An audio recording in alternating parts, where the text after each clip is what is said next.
Do you want to see me driving the most powerful Audi combustion engine of all time from standard works production?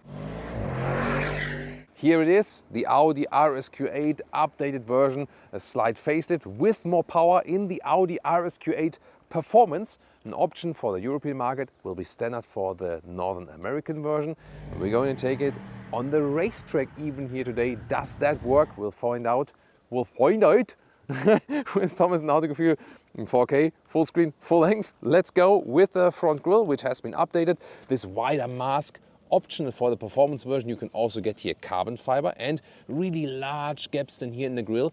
And you can see here the Audi rings, they are now flat, two-dimensional. But I say honestly, when they are dark like this, they are less visible, especially if you drive in the front and look at it at the rear mirror and so on. Floret silver is this vehicle color. On the racetrack we'll also have a chili red one. Headlamps also updated in the styling and matrix LED standard. Optional HD matrix LED with laser lights. You can also see it here. You have different light signatures, and when you open or close the vehicle when it's dark, or as a trick when you also want to have it functioning when it's bright, then you use this one here just to glue a tape here on the light sensor. Then you can actually also make it visible in daytime. Just for you actually, and it's both available for the front and for the rear. Very cool, welcoming light signature, so they really like to play with light these days. Then towards the side profile, 5 meters and 2 or 198 inches, significant length. You get 22 or 23-inch wheels, optional, and even this one here is an option, the forged wheel. Weight reduction then, and also standard for the performance model are the carbon ceramic brakes. They are otherwise an option for the normal RSQ8, so this performance version is taking almost all options in, and then also is adding some stuff that you can only get for the performance version, like the carbon fiber details and so on. Technology-wise, adaptive air suspension is standard. You also get the rear axis steering up to 5 degrees in the opposite direction than the front wheels it can turn, and optionally you can get, there's even an option for the performance version, an anti-tilt control together with a sports differential at the rear. Then and towards the rear we have more carbon fiber details with this additional carbon fiber pack. Updated sports exhaust here with the really large black tip, but Autogefühl fake exhaust police for you, active, because the real exhaust is on the inside. The tail lamps have been updated. They now are OLED technology, and you can see they also have this proximity sensor. So depending on where, there it is. So there it's not, and then when I move closer to the vehicle, then we have here these details which fill out, so to speak, to say you are too close now. So definitely with a more modern look, also go through like this here, and carbon fiber even here underneath the Audi rings, which are again two-dimensional and also a little bit darkened out. That's, I would say, is rather a matter of taste, isn't it?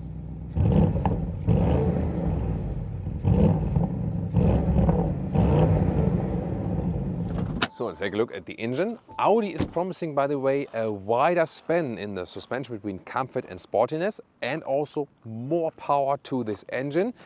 And under the hood we have the 4-liter V8 bi-turbo, and in the normal RSQ8 with 600 horsepower, and here also nice RS badge here. Oh, it's nice and warm here also for the fingers now. Here in the performance version with 640 horsepower and now 850 Newton meters of torque, and 0.2 seconds quicker in the acceleration, now at 3.6 seconds to 100 kilometers an hour or 262 miles an hour. That's of course really impressive. Did some tuning also for the suspension, engine setup, the driving dynamics, so it could even score a new record lap on the Nürburgring Nordschleife. And we're not on Nordschleife today, but on the Castelloli racetrack here in Spain, and see how that one scores the laps there. As for the all-wheel drive setup, by the way, it's of course standard all-wheel drive, and you usually have 40-60 distribution, standard quattro all-wheel drive. But here it can also then send up to 85% from the power to the rear axle, so we always have a strong rear wheel bias. And if you really hammer the throttle, of course, we'll see how that one plays out very soon. I can promise this will be very exciting.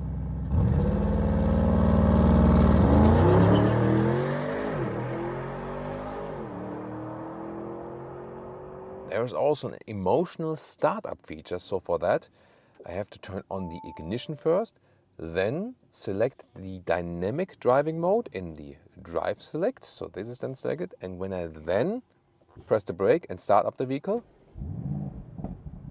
it goes over 2000 RPM and also blop, blop, blop, blop from the exhaust. Otherwise, it would stay below 2000 RPM and would also not go for the cracks and plops of the exhaust.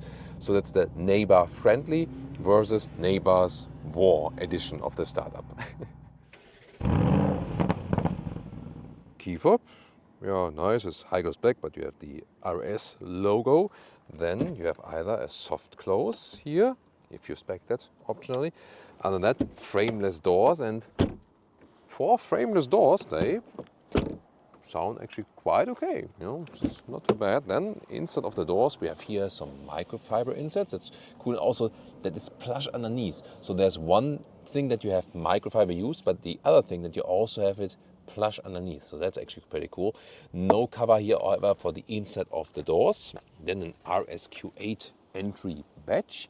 And we also have the microfiber steering that is available with the RS design package. Then you also have the red accentuations on the seats. However, here, for that one, only animal skin available. I would wish for a Dynamica microfiber option there, for example, or for a high-grade leather red. But it's a rather older platform meanwhile, so they have not updated that, sadly. Then here, 189, 6'2", my height, a lot of headroom left. This one without any kind of... Oh, bless you. I'm sorry. Well, it's so sweet when Leah is snoozing, right? Yeah, it's like music still. When I'm snoozing, I'm like... And she was like, okay, everyone heard that now. That's the thing. The same with you. Then here we also have a microfiber headliner, actually. So that's actually pretty cool. So when is the headliner playing on the main stage? Like, yeah, all the festival fans are with me with that.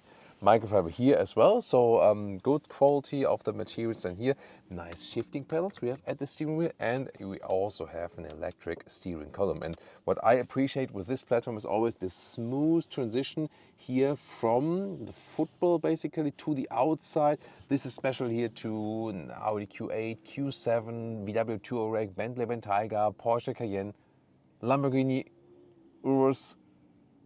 Now I have them all, right? Cockpit overview, this one here from these previous generations Audi.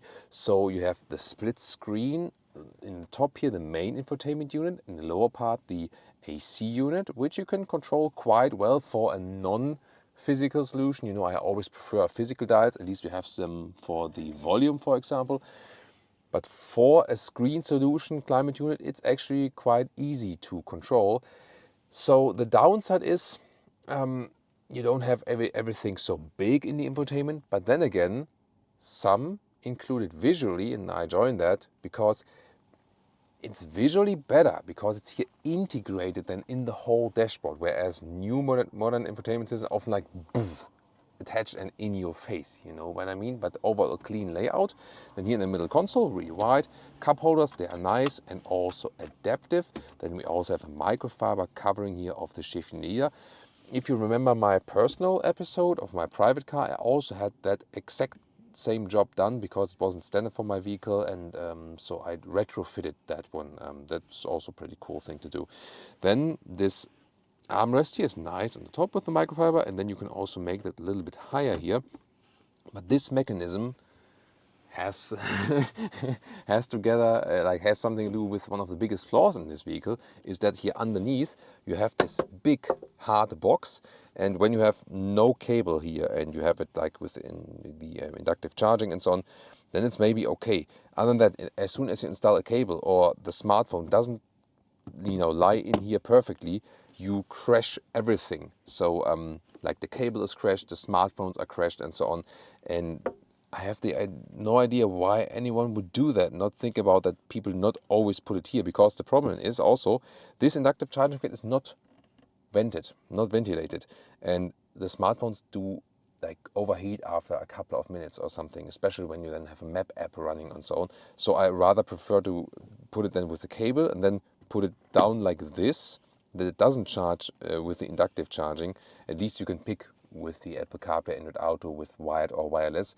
That's what I also criticize about BMW, because BMW is forcing you to use the wireless connection, whereas here, for example, you can choose between the wireless connection and the wired connection for Apple CarPlay or Android Auto. And these Sports Seats Plus, they look cool. You can argue about the red stitching and so on, but the thing is here, with 189 and 642, and when I really put my spine up, the seat is not tall enough, you know, and that's also the thing about the integrated head restraints. It looks cool, but it's not adjustable and it doesn't fit all heights then. And if you're even taller than me from your upper body, this is also a safety thing. So, I mean, if I'm like sitting with the spine like this, maybe so, but if I have it upright and then there's a crash, you know, it's not ideal, because usually it should be like here, you know, that is also the best in the sense of a crash when like against whiplash and so on. Driver POV, hey, we still have the 3-dimensional Audi rings here, and honestly, this looks so much cooler and more premium than the all-new solution where it's just flat. Or what do you think about this? Then, real buttons at the steering wheel, with nice clicking sounds. Also here to change the view, for example, right side for the volume, and the special RS button. And then you can also individualize your settings. So usually you would use here the drive select in the non-RS models, and this is of course not that easy to access. With the RS buttons, there you can also individualize your settings then, if you want it all the way sporty or maybe not. And then how you want to have an RS1 and RS2 mode defined. And then here, what's also special to the RS model here, you also have these wide background here on the digital RPM meter. So, and you can switch the views right there. In the RS mode, it also looks different, but you can also individualize that just as you wish. And then you also have a head-up display. It's not flickering in real life, just on camera, by the way. And here in the main infotainment system, you have a nice overview here, standard. And there's also a trick, by the way. If you press and hold this one, then you can also slide it to the left side, and then you have suddenly a hotkey to the Apple CarPlay. Olia's looking at me like, oh my God, how did you do that? It's amazing. So then we can press this hotkey here. Apple CarPlay and Auto is available. So I'm fine with the infotainment system. It's also quick enough, even though it's maybe old school for some. And then here, once again, the climate unit, up and down, easy solution. And there's also the trick that you can slide from outward to inward to sync left and right again. Also important that here you can set your hotkeys, and for example also set like to deactivate the speed limit with chime and so on. Rear seats and the rear doors, and with the cool mechanism here of the electric shades, and when you press one more time, then it's for the windows. This is like the maximum it goes down, frameless here in the rear. And I like this easy mechanism that you can just use the window switch to put that down and up again.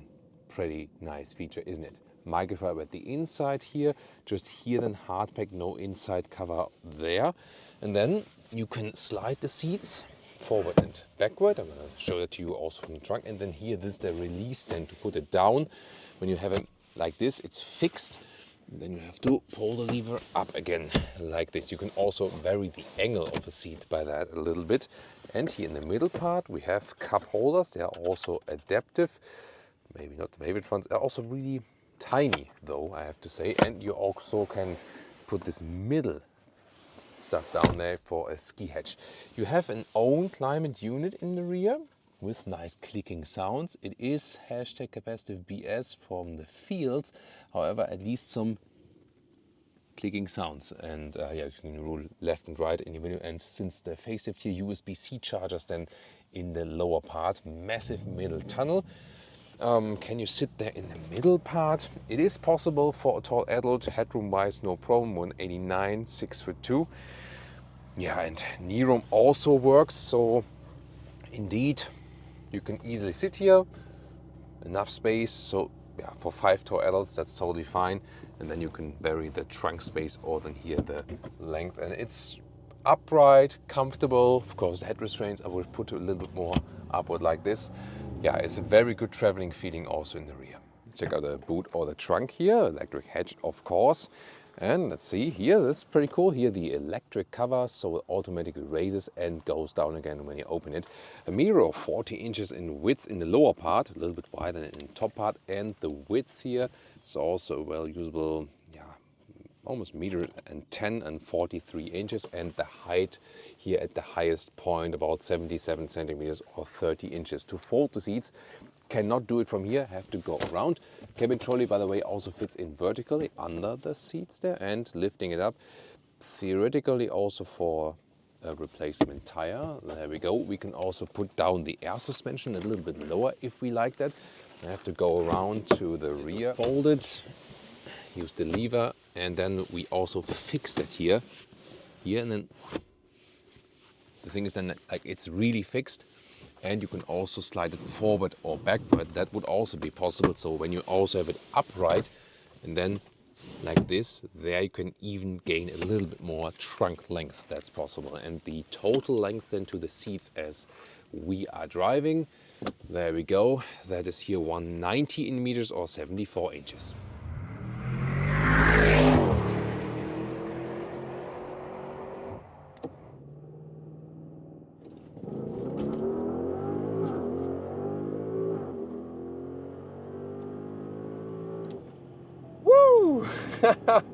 That is the launch control.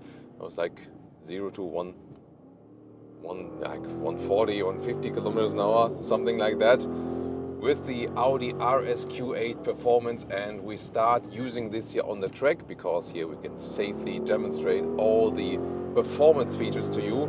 And yeah, this is so to speak the Cayenne GTS from Audi, and that one does go on the racetrack very well. Let's see how this one can be controlled. And I mean, it's a really large SUV, and I have to say already after some corners, it is astonishing that it works here on the racetrack. So, wow, great acceleration, now 640 horsepower, 850 Newton meters of torque. And I remember driving the RSQ8 in the pre-facelift version, and this one is even spicier. So that does give you even more boost, and also a little bit sporty as for the whole setting. It also scored a record lap on the Nürburgring Nordschleife, and you do feel that it has been set up on the racetrack. Wow, ceramic brakes here give us good brake performance, and the steering is super precise.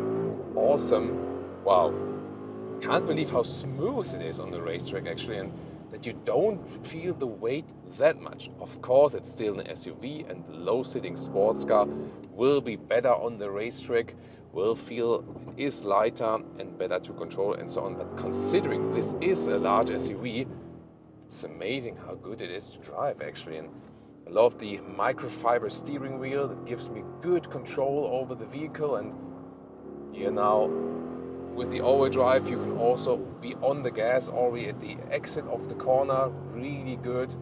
I've been driving this one with a couple of vehicles already, and I mean, here the animal skin surface, the problem is that it's kind of like slick, so you slide on it a little bit. So a microfiber seat would be better than for the racetrack, definitely. Woo! Yeah, one more time, hard on the gas. Pretty nice. And yeah, the brake feeling is really good, but favorite thing is really the steering, I have to say, because it's so precise and I know exactly what I'm doing, and still can't believe that this is an Q8 I'm driving here on the racetrack. 23-inch wheels we have mounted here. These are also the new forged wheels, reduce the weight a little bit, and you know, weight is everything on the racetrack. Of course, you can't deny physics, so at some point it does push you out of the corners because it is a large SUV, but it's actually not too heavy to control in the sense of how much force is being applied to you. That's very interesting. So yeah, I mean, recently I was on the racetrack with the Mercedes-AMG GT, and honestly, that one felt heavier than this one, although this one of course is more in weight, but it's really astonishing how also like the anti-tilt control that is an option together with the rear sports differential is keeping us actually upright. So you see, although it is a high sitting vehicle, it does not tilt at all. I think you can see that on the camera that we have no tilting effect whatsoever. So I'm really a fan of lightweight sports cars on the racetrack, and that will also never change, and they are more fun on the racetrack. But considering for this type of vehicle, it is actually fun to steer it in a very agile way. And I feel actually the smoothness and the transitions also here, there is a very linear feel of how we can apply the throttle. So especially here, these combinations, when you go out of the corner, open the steering wheel, hard on the throttle, it is aggressive, yet again, you can smoothly control it over the racetrack. That's what I actually prefer about this one. So indeed, if you already had an RSQ8 and want something even more, with this update here, they did significantly spice it up.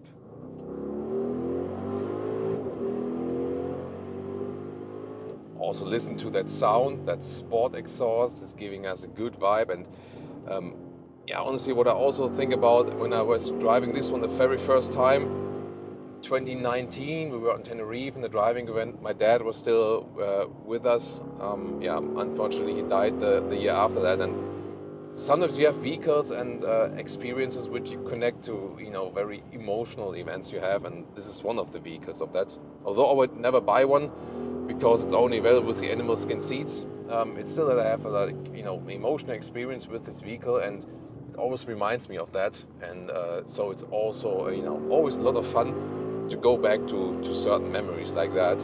And wow, it's really cool, really enjoying that. I mean, still, if I would pick voluntarily a vehicle for the racetrack, it would still be like a Porsche 718 Cayman or Boxster or something like that, and not an SUV. But most of the time, of course, this will not be used in the racetrack, but here we can safely demonstrate to you the performance, the power. Here we have the great acceleration, even quicker than before. And of course, that's super handling, so we can safely do it here. Don't have to do it actually on public roads, so this is also then a cool experience. Wow. So my favorite is definitely the acceleration out of the corners. That is really an amazing thing.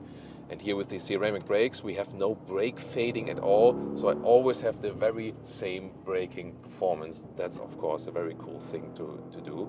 So now enjoy some corners just with the sound.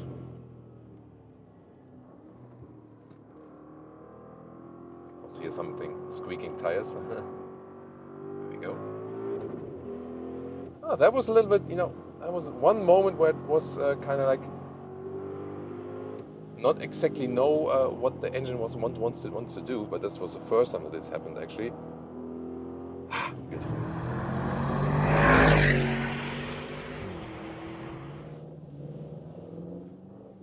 Well, you can also have some fun in city driving, or when you go here to the normal roads and stuff. So for example, when using the comfort mode, suspension is a little bit more forgiving. However, since we recently had the SQ7 and also the SQ8, so like one model below that, you do feel a lot of differences indeed. So when you step in the vehicle, first not, but then when you start driving, so the steering is, even in the comfort mode, way harder to control and to steer, whereas an SQ8 or an SQ7, let's say, rather than steering-wise and comfort-wise, feels not too different from normal Q7 or Q8, but then has like this V8 experience still and a lot of power. But here definitely everything is sportier and stiffer, and you feel it with the steering and the suspension setup and so on. So subtle differences then from the model to the model, from comfort to sportiness, whatever you prefer. Yet at the same time, the suspension here, when you have it in the comfort mode, it's comfortable enough. It's more a wheel choice then. So I also recommend not to pick the biggest wheels than here for the RSQ8, because that one reduces the comfort definitely. Steering also really precise then here when you're on these roundabouts, and getting out of it really nice.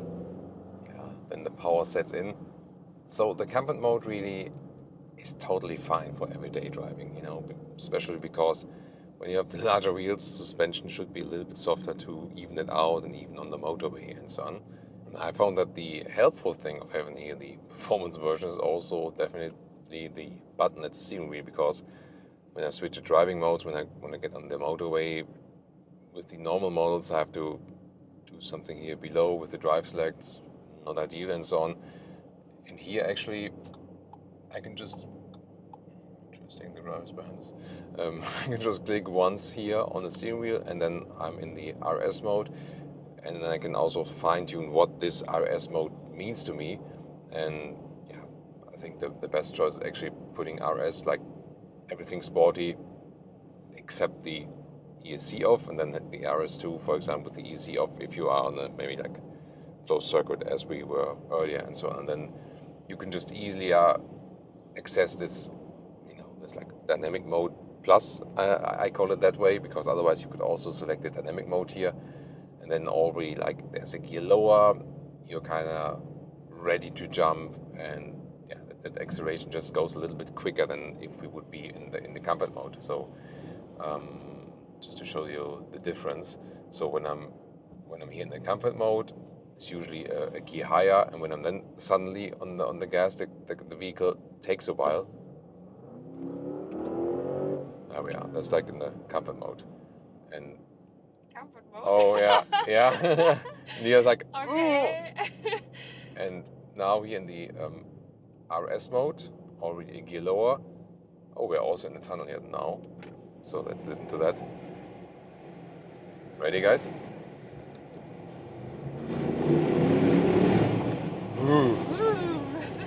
It's just by being like a gear lower, it's just more instant, that acceleration. And in a way, it's also better for the passenger, because you don't have like this sudden shifting down and this like humping effect, so to speak. So always RS. Yeah, Leah is definitely a fan of the sporty RS mode then for that, yeah.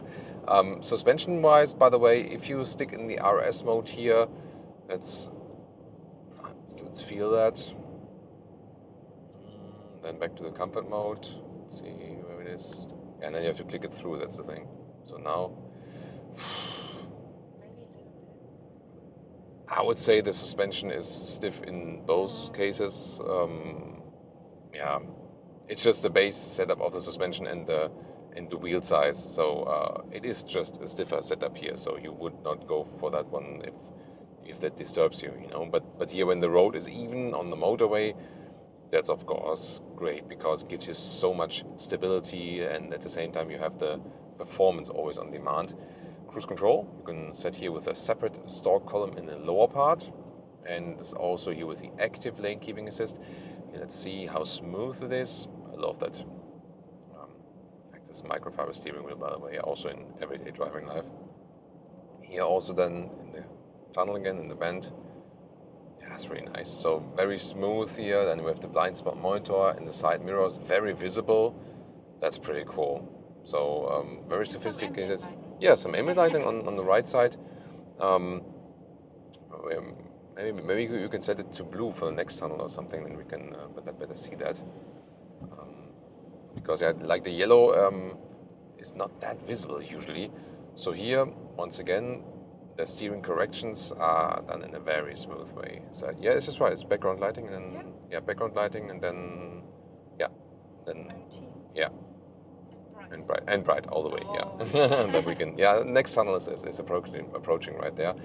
So it can also be good long-term commuter in a sense of motorway, faster speed, still good suspension. The only thing, of course, here with the seats, these performance seats, plus the animal skin surface, so hard. So it's not ideal. Short. Yeah, and too short here, like too short for my head actually. So nothing for too tall guys. Yeah, so they should definitely offer like a dynamic microfiber option here. There we go. So now we can see better here of the blue is always more visible at night, definitely. Yeah. So seats, I think, is the main problem. There, for example, like a BMW X5 competitor just has way better seats, way more comfortable. So Audi needs to work on that and offer better options there. I mean, they have the knowledge. They just have to use it. Let's take it that way. Here, by the way, when I use the turning indicator when someone is in the blind spot monitor, then I also have the flashing effect. That is like an additional warning I get there. So all the everyday driving life experience here, especially on the motorway, is pretty good. Just that you have the wheel choice when you really want to define the very comfort, and the seats are not ideal. But also noise insulation wise, the thing is that the performance version has these de-dampening measures, so they took away some insulation.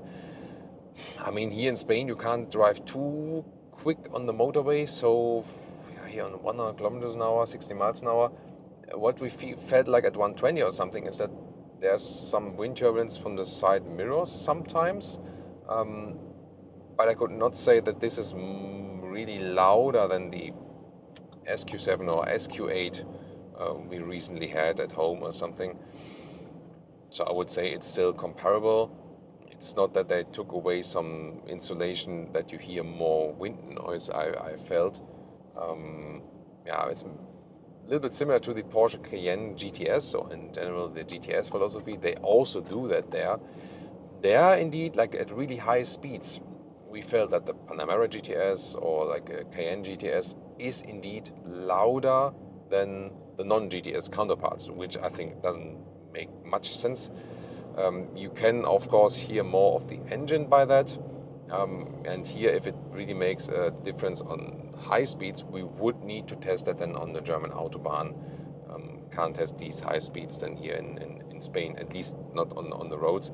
And like how it behaves sound-wise on the racetrack is of course always the question, if you can really one-to-one compare that.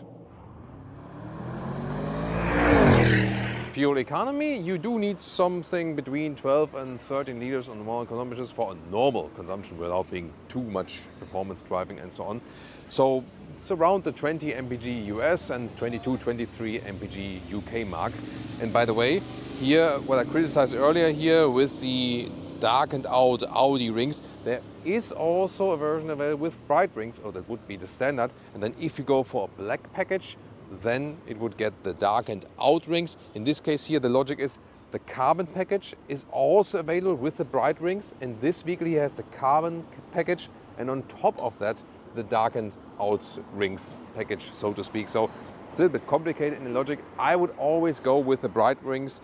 We have it here, for example, in the vehicle of this, like this Nordschleife Nürburgring record vehicle. That one has the bright rings. Pricing, the 2024 model is still at $126,000 North American market. It will change, I guess, for the 2025 model, because then you also get this performance as standard. On the European market, the prices are already out for this one here, 142,000 euros in Germany, starting with the RSQ8, 156,000 euros for the performance version. Then of course some extras, you can even get more expensive with that as it stands here right now. So really hefty price. You can easily also get a Cayenne GTS for that. But then again, it's maybe a matter of preference, which brand you prefer. They all drive exceptionally well. You've seen it. Although it's so heavy and a large SUV, it even indeed works on the racetrack. That's the impressive part about it. You can directly compare the recent Cayenne GTS facelift, or maybe like a step below again, the Audi SQ8.